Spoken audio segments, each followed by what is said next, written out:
Assalomu alaykum hurmatli anglag'uchilar, xayrli kunlar. Yozuvchi Yasinjon Sodiqcho'g'lanning Bahodir nomli romanining davomiga quloq solgaysizlar. Aqsu. Texi kun tush bo'lmagan edi. Sulton Mahmudxon daryo bo'yidagi oromgohda allaqachon bir kunlik barovatni boshlab o'tgan edi. Gerçi inisi Sultan Ahmadxonning vafoti munosabati bilan butkul el yurtga bir yillik musibat jakarlagan oddiy avomdan tortib cho'ng kichik amir baglargacha boy zardarlargacha qorliq kiyimlarni solmay o'yin tomosha kulki chaqchaq naqshi usul may sharoblardan ehtiyot qilib yurgan bo'lsa-mu, ammo u o'zi jakarlagan bu farmonni allaqachon buzib o'tgan edi. Shu kunlarda Sulton Mahmudxon yurakidagi dard hasratlarini faqat sharob bilan besiyotgandek, ko'ngil g'ashliklarga, nadomat, ich pushiqlarga sharob bilan tasalli tepayotgandek qiladi. Ne'mat Mirzo Sulton Junaydi Barlas qatorliq bir qancha ko'na amirlar bilan ulfatchilik qiladi. Xususan inisining amirlari bilan ko'rishmaydi. Ular ko'rishni talab qilsa-mu qabul qilmaydi. Taklif qilgan mehmondorchiliklarga bormaydi. Said Muhammad Mirzoning nasihatlariga sungan ma'lumotlarga parvo qilmaydi. Uningdan o'zini qochiradi. Ichib xarxmas bo'lganda ho'kirab yig'laydi. Bilmaganlar uni inisining ishi orqan tortiyotdi deb faraz qilishadi. Amaliyotda uning o'zi qattiq ishongan Shaybonxonning qilgan chidog'siz masxara, haqorati or kelib, yurakidagi oshiqo'rlik, pushaymon, hasratlarni ko'z yoshi orqali chiqarayotganligini Toshkentdan birga kelgan bir qancha amirlar biladi. Ammo ularmi uning g'ururiga tegib qo'yishdan ansirab, tasalli berishga petinolmaydi. Shu kunlarda Sulton Mahmudxon Toshkent shahrini, hashamatlik o'rdisini, taxt saltanatini seg'inganga o'xshash Aqsuga ko'nalmagan Ne'mat Mirzo Sulton Junaydi Barlaslarmi Toshkentdagi farog'atlik, aysh-ishratlik turmushini, o'rdadagi tuvan darajalik amir baglar xo'sh-xo'sh deb qo'l bog'lab turadigan mansab martabasini yod etadi.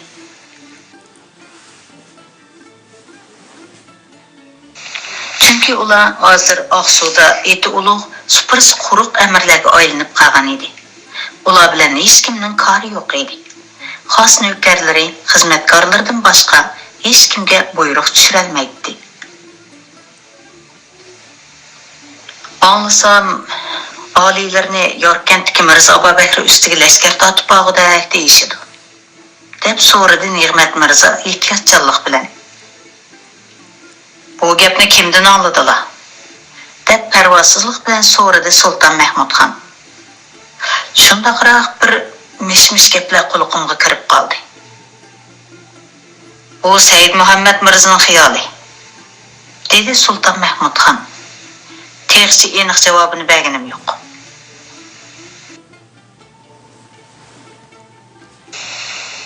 Mirzo Abubakr ustiga jazo yurish qilib, Qashqar, Yorkent, Xotanlarni ilkimizga ilish albatta yaxshi ish, dedi Sulton Junaydi Barlas eg'iz ichib. Bilishimcha, bu rahmatli Sulton Yunusxon oliylarining armoni edi. Ammo janobi posvonimiz lashkar tortib olsa, saltanat yusuniga to'g'ri kelmasmikin? Sulton Mahmudxon yo'lt etib Sulton Junaydi Barlasga qaradi. Uning oxirgi so'zlari diqqatini tortgan edi. Deymina amdi, dedi Sulton Junaydi Barlas tilini chaynab. Hozir buyuk saltanatimizning ostonasi turpon bo'lib qoldi. Xonimiz azaldan bu saltanatning cho'ng xoni bo'lib kelgan. Ammo hozir turpon taxtigohida jiyanlari Xonzoda Mansurxon o'ltiribdi. Jannat makon Sulton Ahmadxon oliylari Toshkentga yurish qilish oldida bu cho'ng xonzodasiga noibxonlik martabasini bergan ekan. Hozir oliylari Aqsuda turibdilar. Saltanat yusuni bo'yicha oliylari yo turponga berishlari yoki ostonani Aqsuga ko'chirib saltanat taxtini bu dargohga tiklashlari kerak edi. Shundoq bo'lganda Mirzo Abubakrga jazo yurish qilish yorliqini oliylari jakarlashlari, ol noibxon bo'lmish jiyanlari yorliqlariga bo'ysunib, Yorkentga lashkar tortishi kerak edi. Navoid oliylari lashkar tortsa, xon bilan noyib xonning o'rni olmishib qolgandek ish bo'lib qolarmikan deyman. Barhaq, Sultan Junaydi Barlas janoblari naq gapni qildi, dedi Ne'mat Mirzo. Davlat qonuni saltanat yusini ostin-ustin bo'lib ketsa zinhor bo'lmaydi. Garchi Mirzo Abu Bakr jazo yurish qilish yaxshi ish bo'lsa-mu, lekin ishning o'ng ta'sirini ayirish kerak. Xonzoda Mansurxon marhum otasining ta'ziyasi kelganda, qarmoqqa janobi xonimizga hurmat ehtirom ko'rsatganda qilg'ini bilan hadisli o'z oldiga farmon tushirib, xonlarga xos kibr ko'rsatdi. Hech qanday bir ishni oliylarining maslahatiga solmadi. Oliylari musibat ozi bilan bo'lib, bu ishlarga e'tibor qilib ketmadilar. Ammo bizning ko'nglimizga xiyolli keldi. Oqsu qushning amri Mirjabbar Bardibakka Mirzo Abu Bakr otamning vafotidan foydalanib, Oqsuga lashkar tortishi mumkin. Qattiq ehtiyot qilsinlar deb chekilib qo'yib, yana darhol turponga yondi. Aslida oliylarning turponga taklif qilishi yoki ostoni bilan taxtni Oqsuga yetkazish ishini samilarga selish kerak edi. Aslida qo'shiq ko'pib turgan Sulton Mahmudxonga o't quyruqlik bilan deyilgan bu so'zlar texmi horib keldi. Mayli turpon, mayli Oqsu taxtigohidan tamayim yo'qdir, dedi u qapiqini turib. Rost aytdilar oliylar. Oqsuni Toshkentga qandoqmi selishtirg'il bo'lsin? Xonzoda Mansurxonning qilchilik odamgarchiligi yo'q ekan. Uningga selishtirganda Shaybonxon oliylarga xiyol odamgarchilik hurmat qiladi. Ne'mat Mirzoning odamgarchilik haqidagi gapining tegiga yetmagan Sulton Mahmudxon uning ko'ziga tikilib qaradi. Ne'mat Mirzo bo'lsa, uning bu qarashlarini bosqich tushunib, vujudini birdan vahima bostida qo'rqinishdan tugilib ketdi. Sulton Junaydi Barlas bo'lsa, damalliqqa xonning diqqatini chalg'utqidek gap topolmay tipirladi. Dal shu chog'da Said Muhammad Mirzoning yetib kelishi ularni bu o'ng'aysiz ahvoldan qutuldirdi. Assalomu alaykum. On hazratimga ehtirom bo'g'ay, dedi Said Muhammad Mirzo tavazzu bilan egilib. Sulton Mahmudxon va alaykum assalom deginicha qimirlab qo'ydi. Boshqalar o'rinlaridan turib hurmat bildirishdi. Posibonimizga ma'lum bo'g'ay, dedi Said Muhammad Mirzo joylashib o'tirib olgandan keyin. Yorkentga avatgan oyg'oqchilar qaytib keldi. Mirzo Abu Bakr Yelimi Qashqar, Yorkent, Xotanning Ko'n shahar xaroblariga g'ashar selib qozdirib, oltin kumush, dafina dunyo izlash bilan ovar ekan. Qoziq qisilgan hasharchilarning ko'pinchisi uning zulmiga chidamay, norozilik bildirgan bechora avom ekan. Mirzo Abu Bakr ularni ig'ir gunohkorlar qatorida bir-biriga zanjir bilan chetib, qismiyoz ishga soladi ekan. U osh-ko'zligiga yarasha Ko'n qal'alardan xeyli ko'p xazina topganmish. Shunga hozir u shaharlardagi o'rta imoratlarning hammasini cho'p, ostini ko'lab qezib, vayron qilib, to'xtamay mol dunyo izdatkizib etibdi. Uningdan boshqa lashkari hozirliklarni ko'rib etibdi. Pat yaqinda Oqsuga lashkar tatqudek degichilarmi, Badaxshon, Andijon tarafga lashkar tatqudek degichilarmi bor ekan. Lekin haqiqiy muddasini hech kim bilmaydi ekan. Ammo ul viloyatlardagi avom ra'yatning oqsari falakka yetibdi. Bu ahvol bizning lashkar tatib berishimizga to'liq foydali. Uning zulmidan joq to'ygan avom cho'qim bizni qo'llaydi. Qashqar, Yorkent, Xotanni ishg'ol qilib tasarrufimizga olsak, janob oliylari xolisa ul shaharlarning birida yoki Oqsuda saltanat taxtlarini mustahkamlab, ondan munofiq Shaybonxonga toptirib qo'ygan Toshkent, Farg'ona, hatto Samarqandlarni bir-birlab qaytirib olaymiz. Shunga xonimizning Mirzo Abu Bakrga jazo yurish qilish ishida tezroq bir qarorga kelishini so'rayman. Bayatın Ne'mat Mirzo bilan Sulton Junaydi Barlaslar Sulton Mahmudxonning bu haqdagi ra'yini butunlay qaytarib o'tgan edi. Shunga Mirzo Abu Bakrga lashkar tassa, jiyan o'g'li Xonzoda Mansurxonning farmoniga bo'ysungandek, o'zining cho'ngxonlik salohiyatini yo'qotib qo'ydigandek tuyg'uga kelib qolgan Sulton Mahmudxonning quliqiga Said Muhammad Mirzoning bu so'zlari faqat yoqmadi.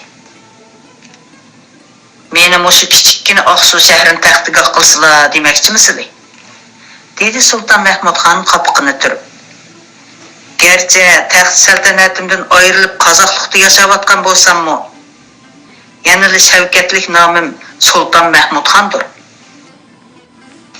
Hohirzodlarning homiyligida yashagandan ko'ra, mozorga shayxlik qilganim ming afzal. Hohirzodlar jiyanim degan ma'noda deb izoh etdi. Said Muhammad Mirzo gangiradi. Taajjubli ko'zlarini yo'q etib uningga tikdi. Bu nima deganlari oliylar? Oqsum o'zlarining otimiras shaharlaridir. Texi saltanatimizga bir mezgil ostona bo'lgan. Sulton Mahmudxon chiroyini masxirlik purishtirdi. To'la Oqsuv davamislar. Mencha Oqsuvning podshohligidan Toshkentning uchtigarligi yaxshiroq. Uchtigarlik bobkarlar to'qigan bo'z matoni patlaydigan, no'shti qo'ydigan hunar deb izoh etdi. Sulton Mahmudxonning ta'turligi Said Muhammad Mirzoning birdanla jahlini qotirdi. U ta hozirgacha Toshkentdagi mag'lubiyatni Sulton Mahmudxondan ko'ribdi. Shu sababdan uningga qursoq ko'piki noroziligi bor edi. Bu xon oliylarining nima deganamdi? U tarafdagi taxt saltanat qo'ldan ketdi. Endi ilkida bor zaman taxt saltanatni mustahkamlashni qo'yga tushmaydi. Ajab olajuq so'zlaydi ya. O'z vaqtida Shaybonxondan gumonlanib qilgan nasihatlarim qulqiga zinhor kirmagan edi. Shuni o'ylabim bo'lsa, xijil bo'lish kerak edi. Shuncha o'lata addi qilg'idek oldida nima gunoh qildim? Qursiq ko'pgan Said Muhammad Mirzo o'zini tutib ololmay qoldi. To'g'ri aytdilar oliylar. Shundoq. Oqsuvning podshohligidan Toshkentning uchtigarligi yaxshiroqdir. Shart shuki, xalq uchtigarlik qilg'ili qo'ysa. Sulton Mahmudxon Said Muhammad Mirzoni o'ziga bundoq javob yondirdi deb o'ylamagan edi. Bu so'z yuragiga xuddi echishgan yerga tuz sepgandek ta'sir qilib, jon-jinidan o'tib ketdi. G'azabdan lavlari titrab, tili bir necha daqiqa gapga kelmadi. Salomon Turpondagi Mansurxonning farmonini yetkazmayotgandilar Mirzo, dedi u birda tatirib, birda qaradigan holda nashtardek tikilib. Yo'qsa oliylar, dedi Said Muhammad Mirzo beshini egib. Qudratli panohgohimizga farmon tushirishga hech kimning haddi emas. Shuni bilsizlar bo'ldi. Mirzo Abu Bakrga lashkar tortishga meni da'vat qilavermay, ul Mansurxonni da'vat qilsinlar. Oqsuvga kelgandan beri aqllardan ezib, saltanatimizning posibonini almashtirib qo'yatamdilar nima? Nadimi Noibxon taxtda o'tirib, cho'nxon lashkar tortadigan ish bor ekan. Shundoq bo'lgandimi yo'li bilan bo'la? Sulton Mahmudxonning muddasini tushungan Said Muhammad Mirzo oldirab qilgan gapiga pushaymon edi. Kechirsizlar oliylar. Kaminlar gunohkorman. Sulton Mahmudxon botnig'anni qilib ta'tir qarib oldi. Boshqa ishlar bo'lmasa yonsila bo'ladi. Oliylarning himmatiga rahmat. Omon bo'lsinlar. Said Muhammad Mirzo o'rnidan turib, Sulton Mahmudxonga cho'nqur bir salom berib o'tgandan keyin asta chiqib ketdi. Bu uning Sulton Mahmudxonning dasturxonidan tunji qitim qo'g'lanishi edi. Ne'mat Mirzo bilan Sulton Junaydi Barlas Said Muhammad Mirzoning o'sal ahvolga tushib qolgandan ichida xush bo'lgan bo'lsa-mu, lekin ko'nglidagi oshkorlashga petin olmadi hamda darhol Sulton Mahmudxonga tasalli berishga oldirdi. Hisor shahrining darvozasini bir hujum bilan echish ham xiyoli bilan kelgan Shaybonxonga bir haftalik muhosara bekmi uzun tuyulib ketgan edi. Xusrav shohning Hisorga qo'ygan amri Shirim Cho'hrbay bir haftadan beri johillik bilan qarshilik ko'rsatdi. Shaharning sepili egiz ham mustahkam, liq suv to'ldirilgan xandaklari keng ham cho'nqur edi. Uning ustiga o'q toshlarni ziyoda ko'p tayyorlab olgan edi. Her qitim hücum qılıp kelgen Şeybanixonning sarkarda lashkarlari manchanoq o'xyalardan yomg'irdak yig'iyotgan tosh o'qlarga bardoshlik berolmay ko'plab talafot yeb chekinishga majbur bo'ladi. Xeyli qattiq hücum qilibmi tayyorlagan shu otlarni sepilg'i tirashga muvaffaq bo'lolmagan edi. Qunduzning ahvoli qandaqroq? deb so'radi Şeybanixon Əmdil yetib kelgan oyg'oqchisiga hozirli chepib tashlaydigandek alpozda kulib. Qudratlik panohgohimga ma'lum bo'lg'ay, dedi oyg'oqchi titrab turib. Xusravshoh lashkarni emas, shahardagi ra'yatni sepil mudofiyasiga chiqaribdi. Sepil ichiga dövlib olgan toshlarning haddi hisobi yo'q. Bog'lam yo o'qlari tog'dek ko'rinadi. Ochliq, yem-xashak zapisining mo'lliqidan sonini iditlash mumkin emas. Ol Xusravshoh qal'aga 20 yillik aslaha tayyor qildim.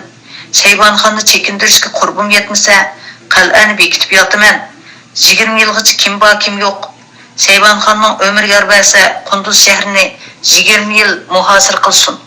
Buningdan zinhor g'amim yo'q deb davron silib yuradi. Ol qiyr ablah 20 yil emas, 2 yil yashay olaymanmi yo'q deganni o'ylamay, mening umrim bilan qapti-ku. Shoh chedirining ichini eg'ir timtasliq qapladi. Şeybanixon g'azablanganda amirlar oldirib eg'zi chiqib yetin olmaydi. Chunki gapdan qiyiq kessila Şeybanixon ularning kollasini ilib ochiqini bosadi. Oliylar farmon basla. Qo'shinimizni ikki tarafga bo'laylik, dedi inisi Mahmud Sultan ehtiyot bilan so'zlab.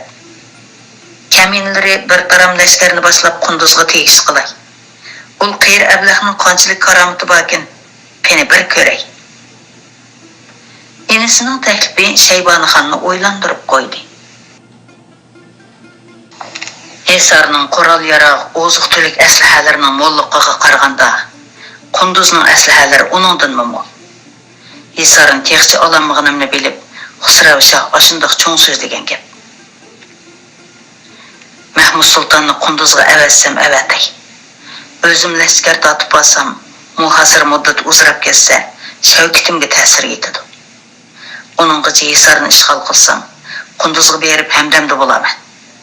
Shuncha ko'p lashkar bilan Hisarni muhosir qilgandan ko'ra, ikki tarafga tang hujum qilish muvaffaqiyat qiladi. Balkim dushmanga vahima paydo qilg'ili, o'zaro xabarlashish yo'lini uzib tashlag'ili bo'la. U xiyolini yig'ishtirib beshini ko'tardi. Bo'ladi. Sarkard lashkarlardan xoliqni elib, darhol Qunduzga yurish qil. Farmon berdorman, dedi Mahmud Sultan. Xon oliylardan kichikkina bir o'tinishim bor edi, dedi Muhammad Husayn ko'ragan qo'l bog'lig'inicha. Xo'sh, dedi Şeybanixon. Oliylarga ma'lum bo'lsa kerak, o'tgan yili Xusravshoh qudratli qo'shinlarining shapsini anglabla qal'aga chekinganda, kaminlarning o'g'itchisi bilan Amirzodasimi qal'aga so'linib qolgan edi. Ular hozir Xusravshohning homiyligida Qunduzda turibdi. İcazat bəslə, Əmir Lashkar Mahmud Sultan janoblar bilan birga Qunduzga yurish qilib, bola chaqalarimning ahvolini deraklasam. Sarkar lashkar tanlash Mahmud Sultanning ixtiyorida. O'zidan o'tingayla. Dedi Şeybanixon va inisiga qarab so'zini davom qildi. Cho'ng xonzoda Temur Sulton bilan Alojxonning xonzoda Saidxon yenimda qolsin. Mahmud Sultan bilan Muhammad Husayn ko'ragan bir bo'lak sarkarda lashkarlarni ilib, shu kunila Qunduzga qarab yo'lga chiqdi. Aslida xonzoda Saidxonni Qunduz yurishiga hamroh qilib olay degan edi. Dedi Mahmud Sultan yo'lda ketib edi. Og'am nimani o'yladikin tang, uni yenidan ayrig'isi kelmadi. Balkim Saidxon bilan ikkimizning tangli Qunduzga berishimizni xohlamagandir, dedi Muhammad Husayn ko'ragan.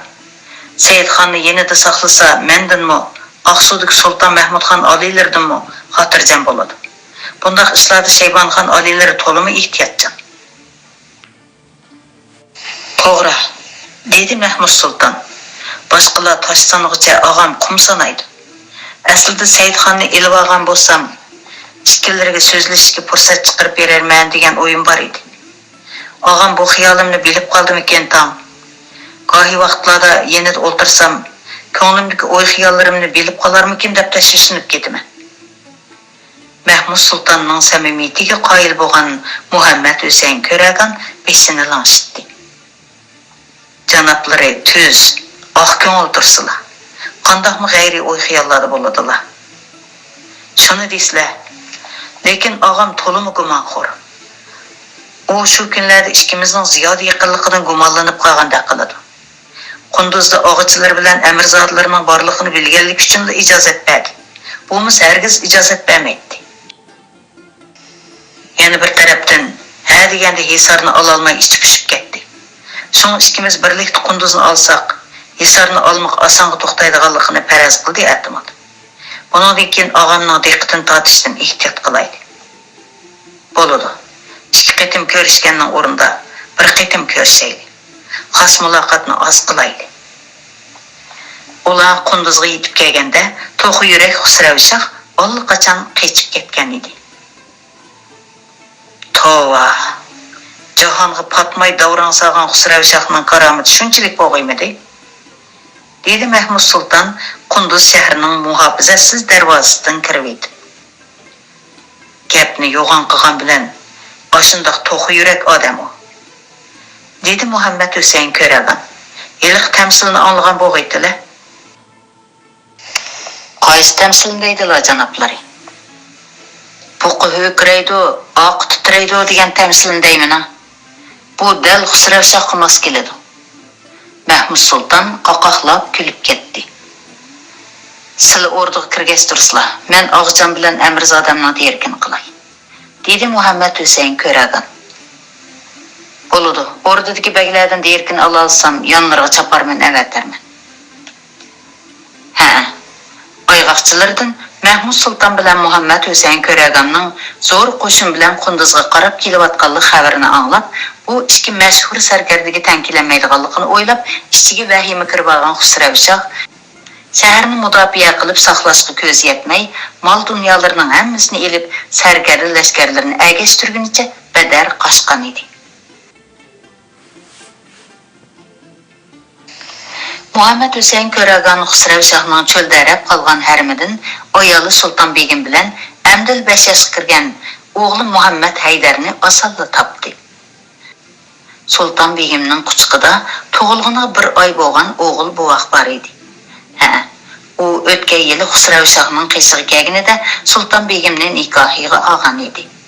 Ammo uning bo'yda qolganligidan xabari yo'q edi. U quchoqda totib uxlayotgan buvoqqa mehr bilan qarab qo'yib, o'g'li Muhammad Haydarni dast ko'tarib quchqiga oldida bag'riga mahkam bosqanicha ma'ziga yenish-yenishlab so'ydi. Ko'p riyozat chekdilar. Dedi u xotiniga qarab. Amirzodamning holidan obdan xabar oldilar. Texiyani paxlandek bir o'g'il tug'ib beribdilar. Silini chapadi qo'ydi. Atsi Mahmud Sulton bilan Muhammad Husayn ko'ragan Shaybonxonga chaparman mang'izishga tayyorlanib turishiga Hisardan chaparman keldi. Xon oliylari Hisarni fath qildi, dedi chaparman. Xusravshahning Qunduzni tashlab qochganligidan xabar topgan Shirim Cho'hribek xon oliylaridan gunohini tilab qo'rg'onni topshirdi. Ikkilarini darhol Xorason qarab yo'lga chiqsin, Termiz yo'lida uchirshayli deb farmon berdi. Xorasonga lashkar tortishga nimanch oldiraydigan bu, deb g'o'dirdi Mahmud Sulton chaparmanni chiqarib o'tgandan keyin. Elimi to'xtamay yurish qilyapmiz. Andijonnimi, Hisar, Qunduznimi oldik. Endi bir oy orom olishimiz kerak edi. Oldirsa manqas tursin. Biz Qunduzni birer hafta orom olib, ondan yo'lga chiqaylik. Shaybonxon oliylarining Xorasonga lashkar tortishga oldirishining sababini bilamdilar janoblar. Og'am ko'nglidagini azaldan bir kimga bildirmaydi, dedi Mahmud Sulton. Balkim Andijon bilan Hisordagi g'albisdan mag'rurlanib ketgan bo'lish kerak.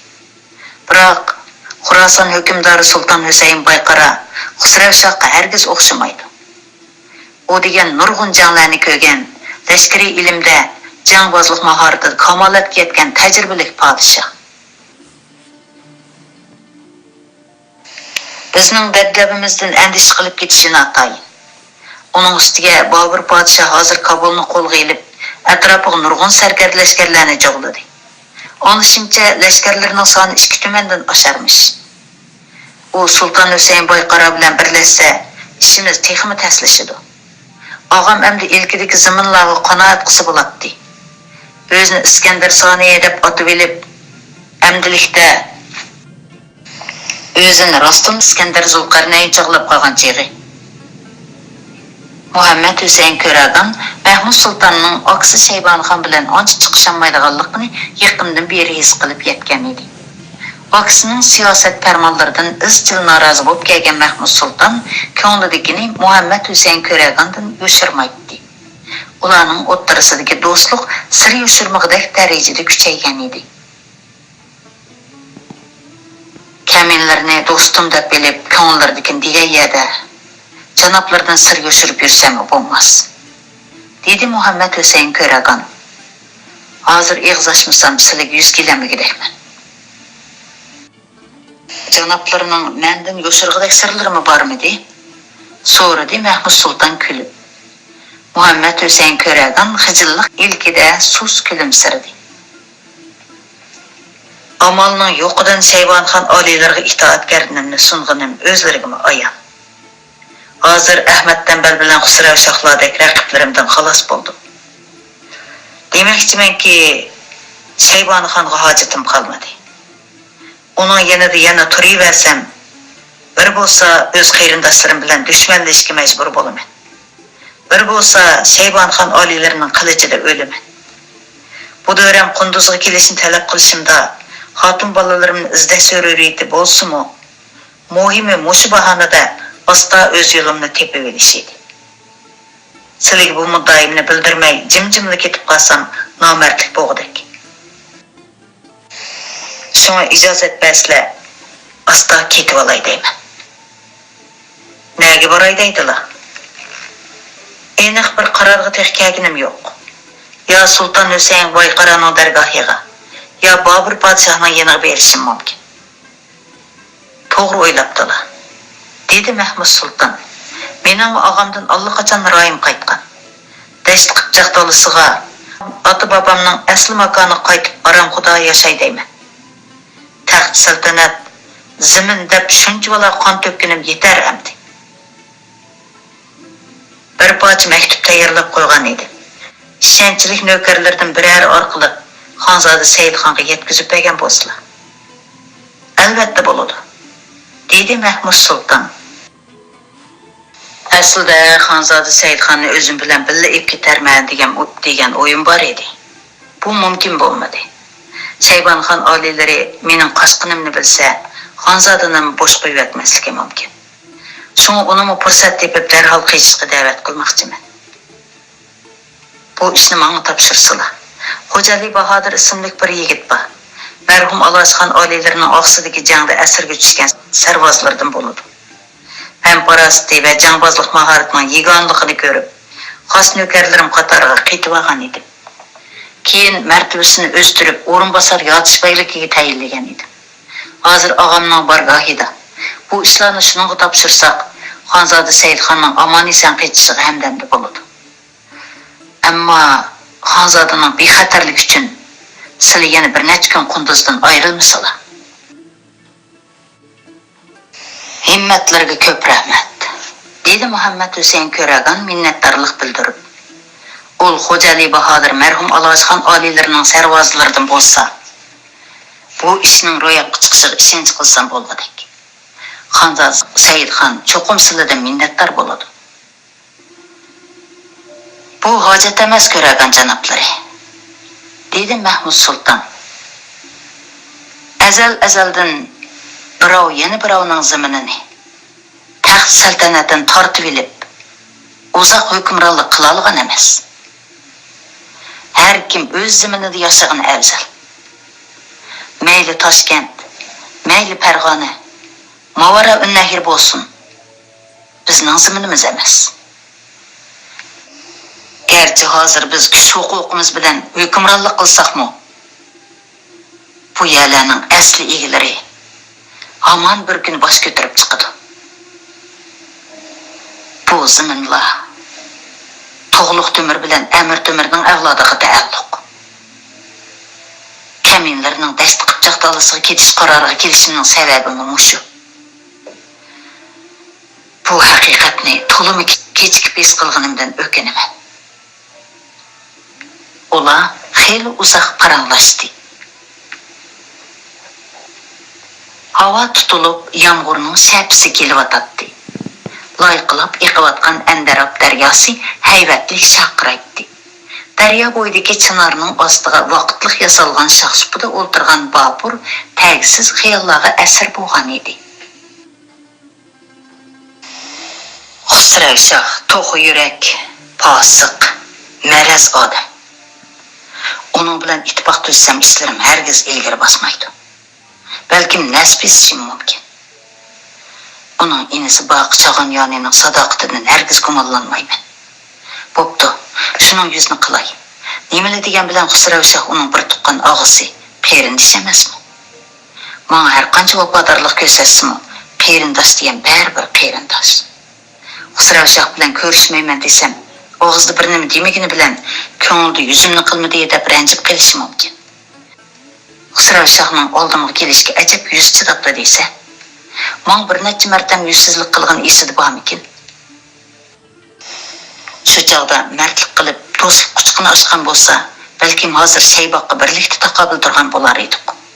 Beli bog'liqlik argishi bo'lgandikin, Shayboq bilan bir martam elishib ko'may, xuddi bo'rining shapisini sezgan to'shqandek shaharni tashlab bedar qichibdi. Xusravshoh Qunduzni tashlab qochgandan keyin uningdan qattiq ra'y qaytgan bir bo'lik sarkarda lashkarlari Udul Boburning qishig'i kelgan edi. Bu ish Xusravshohni texmi aloqsada qilibdi-da, jinini saqlab qolish uchun Boburdan panohlik tilashdan boshqa chora topolmadi.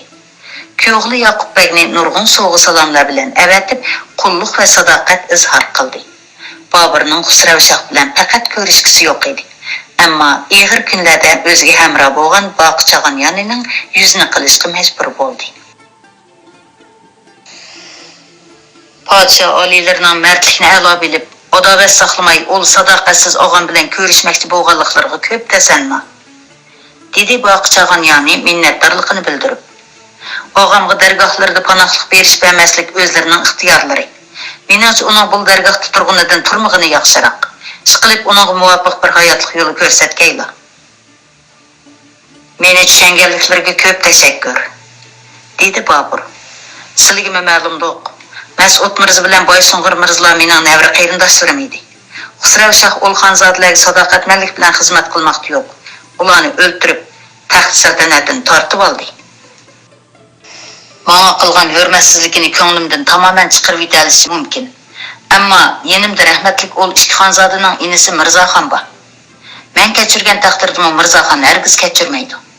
Xusravshohga dargohimdan panohlik bersam, Mirzaxon ranjiydi. Og'illardan ayrilib, mening xizmatimga kelgan sarkarlarmi iztirobda qoladi. Balkim mendan ro'y yenib qilishi mumkin. Dono fikr qildilar oliylar. Faqat ul og'amning hayoti omon qolsa bo'ldi. Nimani degan bilan men uning ona boshqa inisi. Shunga uning hayotiga ko'ngil bilish majburiyatim bor. Bu tarafdan xotirjam bo'lsizlar. Og'illarning hayoti va meliga zinhor yetkazmaslikka kepillik qilaman. Chunki dargohimga panohlik tilab kelgan odamning hayotini qo'g'dab qolmasam, nomard degan otoqqa qolaman. Boshqalarni ustimdan so'z-cho'chaq qilishadi. Men og'am bilan ko'rishmay, dedi Boqchagan yani. Yonlarida tursam sizni tanqislikda qoldirib qo'yishim mumkin. Shunga o'zimni daldiga olay deyman.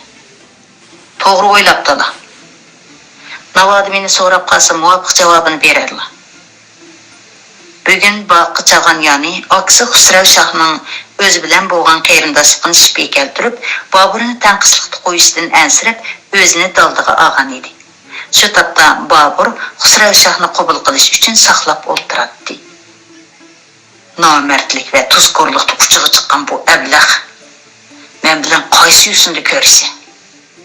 Onun işengen ve itibar kılgan serker nökerleri tamamıdagidek gelip mağa nöker boldu.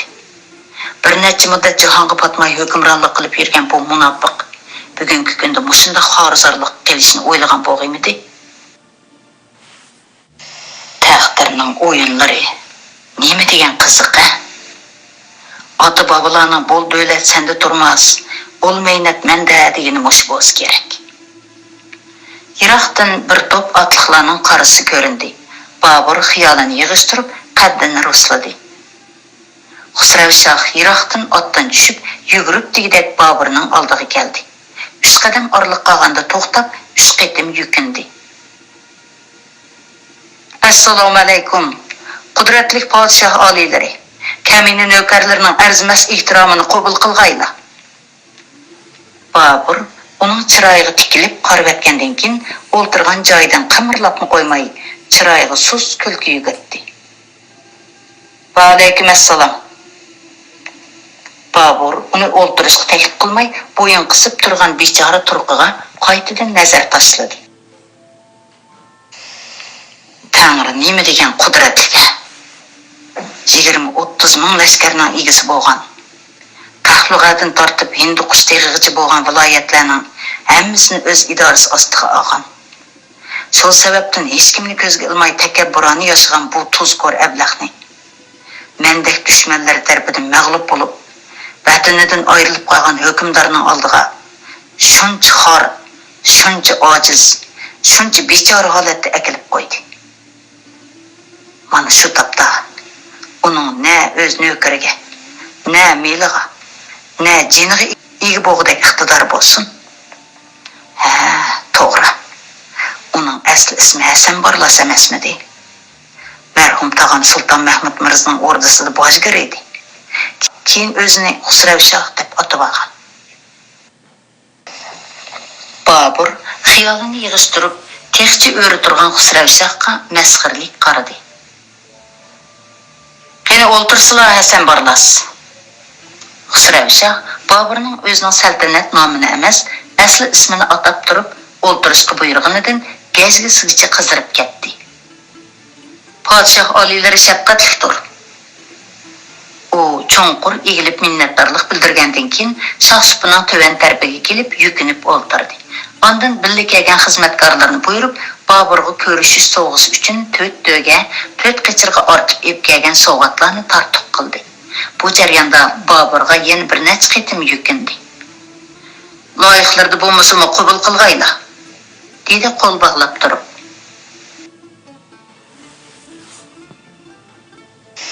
Bu pısıq o'g'rining barliq oltin kumush unch marvoyatlarini 9 qator to'ga, 9 qator qichirga otib chiqibdi deb anglab edim.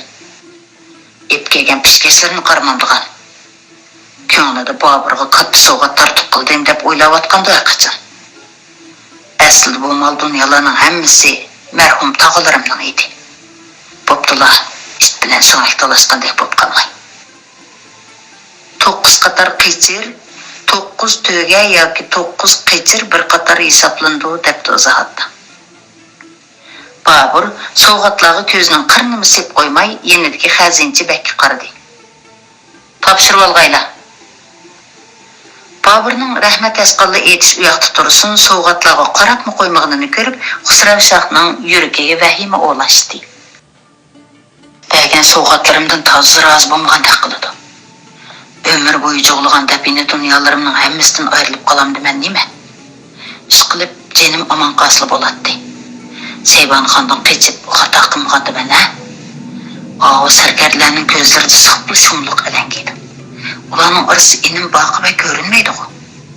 Babur uni qasddan bir yerga avatib etgan o'xshaydi. Uni bodab buldargoh ko'nglim to'q kelgan emasmi deb. Ol badrakning ilgirki adovatni ko'ngdan chiqarib etamay, o'zini chetga oldimi ya? Boqi. It o'limida o'larsan. Bir necha tuzkorlarning menga yot odamga qaraganda qarayotganini. Ularga yuqori martaba ta'minot berib e'tiborlagan emasmidim. Hatto bular bo'lmayla Baburning yaqin odam bo'lib ketibdi. Ko'rmas degan qanchalik e'tiborlanib ketadi. Babur Xusravshahdan ayrilib yeniga qechib kelgan bir qancha sarkardini qasddan shohsupining to'rt tarafida o'tirg'izgan edi. Xusravshahning ulog'i yer tagidan qaravatganligini ko'rib, gelini qirib qo'yib eg'iz ochdi. Bol sarkarlar o'z ixtiyorligi bilan sadoqat izhor qilganlik uchun xizmatimga oldim, dedi u Xusravshahning xiyolini bo'lib. Chunki do'stlik, sadoqatni qadrlash, mardlikni a'lo bilish bizning mizonimiz. Xusravshah to'targan holda o'zini kulkiga zo'rladi. Hech qisi yo'q. Ular ilgirmi mendan 4 qatim ayrilib dargohimga yana qaytib kelgan edi. Babur so'g'uq kulimsiradi. Hiylagar munofiq. Sarkarlarni sadoqatsizlikda ayblab, menga chiqishtiryapsan tayinliq. Bu çandırmay qilgan fitnanga meni ishinido deb o'ylagan bo'lsam, xatolashgan bo'lasan. Mal egisini doğrumuz haram deydigan gap bor, dedi Babur temkinlik bilan. Balkim ulama ilgari silini doğragan bo'g'iydi. Endi hergiz undaq qilmaydi. Chunki ulug' alloma babamiz Yusuf Xos Hojib hazratlari Qutat Qubilik nomli shahoni kitobida Arslanlar it baş bolsa, arslanlar itsimon bo'lur.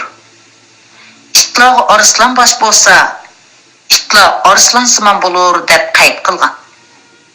Hozir bu sarkarlarning posiboni men, hargiz sizlar emas. Shundoq.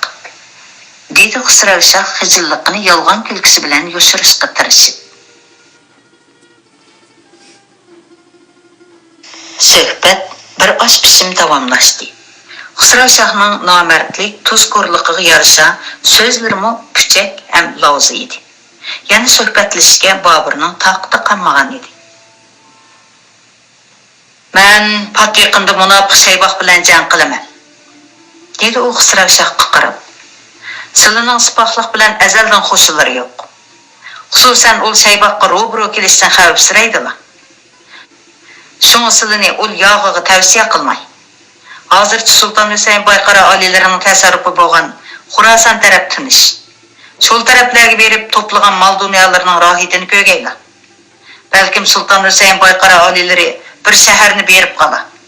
Shirim tog'ay janoblari silini Quri va Dahoni o'tganlaridan o'tkazib qo'ysin. Xusravshah gap qilishga og'zini o'malladi, Babur fursat bermadi. Hozir Shayboqning ilg'orlari, G'uru tog'lari, Termiz yo'llaridagi o'tganlarni egilib bo'lay dedi. Chapsa yo'lga chiqmaslar ulgurmay qoladilar. Ol chaqda janoblarga orib turishga mening amalim qolmaydi. Ilg'or oldin yurgich qo'shin deb izohatdi. Shaybonxonning ismini anglab Xusravshahni yana o'lim vahimasi bosdi. Shu daqiqada Boburga bog'lagan umidini butunlay uzgan edi. Boburning qishida tursam menga amonlik yo'q o'xshaydi. Uning qishiga xato ketdiman. Odulli Xurosonga borsam bo'pti ekan. Elimi kechikmasman. Darhol yo'lga chiqay. Navoda Shaybonxonning lashkarlik yo'llan to'liq elib olsa, oldi keynimga mang'amay qolmay yana. Boburga bekor bir muncha oltin kumush tashlab berdim. Podshoh oliylarining himmatiga ashqallah. Xusravshah asta o'rnidan turib Boburga salom berdi. Hasan barlasini uzitib qo'yinglar, dedi Bobur medirlamay o'tirib. Xusravshah ketishi hamon Xonzoda Mirzoxon Boburning oldiga kelib yukindi. Gaplar bo'lsa o'tirib deysizlar aziz inim. Yukinishlar hojatsiz. Bobur Mirzoxonning maqsadini allaqachon faraz qilib bo'lgan edi. Qiblagohimizga ma'lumlik, dedi Mirzoxon g'azabdan bo'g'ilgan holda. Munofiq Xusravshah marhum o'g'lim Mas'ud Mirza bilan Boysungur Mirzani o'ldirib atgan. Uningda osh o'g'limning xun qisosi bor. Shunga farmon basla. Begunoh o'ldirilgan o'g'limning qisosi uchun uni o'ldirishim kerak. Bobur burutlari amdil xat tortishga boshlagan Navri insa mehribonlik bilan qaradi. Talablari yo'lliq qadarlik inim. Ammo o'ylab baqsalar, ikki pok farishtani bir nopak deviga tanglashtirsak, bu biz uchun 100 ming ayb emasmi? Mirzaxon gap qilmay yerga qarab oldi. Turqidan niyatidan osonlikcha yonmaydigandek qiladi. Bobur yana eg'iz ochdi.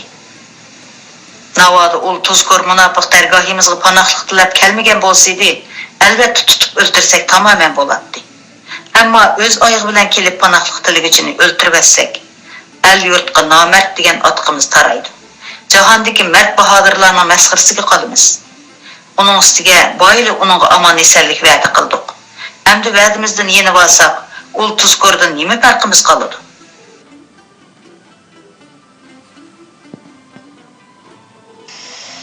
Tangri eng adil hukm chiqarg'uchidir. Hech kim Tangrining jazosidan qutula olgan emas. Eng yaxshisi meni tanqislikda qo'ymasizlar. Mirzaxon yana johillik qilishga jur'at qila olmay, ilojisiz beshini tuvan soldi. Bobur rost aytgan edi. Uzoq o'tmay Xusrav shohning yo'l ustida Shaybonxonning Hamza Sulton ismli sarkardasi tarafidan o'ldirilib, mol-mulkining bulanganlik xabari keldi. Ey qudratli Tangrim, deb hamdu sana etdi bu xabarni anglagan Bobur. Jahondagi jimi podshohlarning eng ulug'i o'zingsan. Xohlagan odamga podshohlikni bersan. Xohlagan odamdan podshohlikni tortib olasan. Xohlagan odamni aziz, xohlagan odamni xor qilasan. Hech kimning qisosini hech kimda qo'ymaysan. Hamma yaxshilik, adolat sening qo'lingda tur. Sen haqiqatan hammaga qodirsan. Hürmetli anlıqçılar, bugün kitapni o'sha yergacha o'qib beray. Ko'ngil qo'yib anlag'aninglarga rahmat. Xayr xo'sh, aman bo'lg'aysizlar.